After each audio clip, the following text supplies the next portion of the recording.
In this mini project, we're going to be creating this flexible bouncing ball rig. It's almost the same as the one that you'll use in the animation courses here on CG Cookie. It's got squash and stretch controls that will always maintain the volume, and the ball can also spin while it's stretching as well. There's a basic UI script that will let you turn on and off the controls as you see fit, and also to animate the custom property that will change the ball type. There's 8 different ball types included, and you'll learn how to do that geometry swapping using geometry nodes. If this sounds like something you want to learn, then keep watching. Now, before I explain what you're going to learn in this mini course, I want to talk about the assumed knowledge that you already should have when you got here. I'm going to assume that you've gone ahead and watched the core fundamentals of rigging.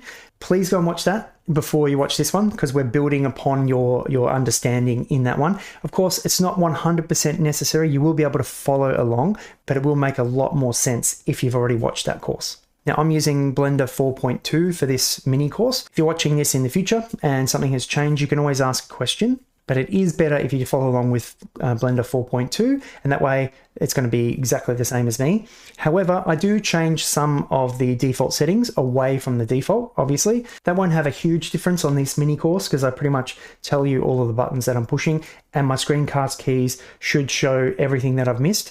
The only difference is, or the big difference is, that I am right-click select. So sometimes when I select things, you're going to see a lot of right mouse button rather than left mouse button. But if you've already done the fundamentals, none of this is going to be a problem for you. One more thing, I am using the Bone Widget add-on to create the widgets. That is explained in more detail in the fundamentals course. Of course, that's a free add-on, which I've made available for everybody. It's included in the downloads for this mini course. But if you need more information, you can check out the video that I'll link in the description. And don't forget to like and subscribe. Oh, hang on, wrong place. All right, so what are you going to learn in this mini course? Well, I've broken it up into 3 videos. The first video is what you are watching now, and the next 2 videos are actually building the rig. So in the first part, we're going to be building all of our bone structure. Then we'll be building the widgets and adding the bone colors before adding our constraints. And that's just going to make it easier to select things. And then we're going to organize things by putting everything into a logical bone collection. And then we're going to lock any of the channels on those bones that the animator won't need to touch.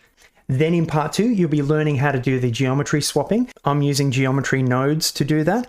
It's super easy, and I've included an image of the actual node tree. It's super simple. I'm sure you've probably made some shaders that are more complicated than this, so don't be afraid of that portion of the tutorial. So the geometry node is going to take care of the geometry switching, but we need to add a custom property so that the animator can control that. And then we're going to connect that to the UI script that is already in the file. And then finally, I'll show you how to link in your final rig into a brand new scene for animation. And I'll issue you with an extension challenge if you want to learn more than what's actually in this project. So that's pretty much it. We'll get to work in the next video.